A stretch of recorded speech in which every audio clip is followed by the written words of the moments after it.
Hi friends, మా breakfast వచ్చి పెసర వడలు ఎలా తయారు చేసుకోవాలో చూద్దాం. ముందుగా పెసరపప్పుని 3 గంటల పాటు నానబెట్టుకోండి. తర్వాత అందులో వాటర్ తీసేసి మిక్సీ జార్లో వేసుకొని రుచికి సరిపడా సాల్ట్, అలానే మీ కారానికి తగ్గట్టు పచ్చిమిర్చి, చిన్న అల్లం ముక్కని కూడా వేసుకొని కోర్స్గా బ్లెండ్ చేసుకోండి. బ్లెండ్ చేసుకున్నాక గిన్నెలో వేసుకోండి. తర్వాత సన్నగా కట్ చేసుకున్న కొత్తిమీర, సన్నగా కట్ చేసుకున్న ఉల్లిపాయలు, ఒక అర స్పూన్ జీలకర్ర వేసుకొని బాగా కలుపుకొని పక్కన పెట్టుకోండి. తర్వాత స్టవ్ మీద డీప్ ఫ్రైకి ఆయిల్ పెట్టుకోండి.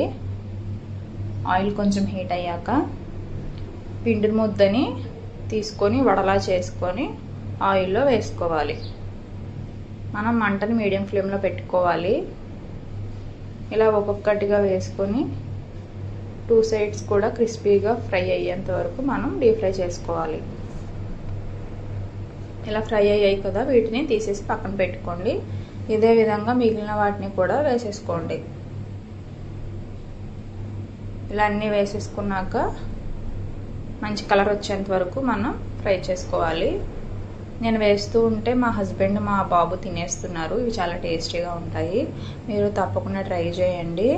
ఇవి కొబ్బరి పల్లి చట్నీ వేసుకొని తింటే టేస్ట్ చాలా బాగుంటుంది. ఎప్పుడు పెసరలతోని దోశలే కాకుండా ఇలా వడలు కూడా ట్రై చేయండి. హెల్దీ బ్రేక్ఫాస్ట్ అన్నమాట.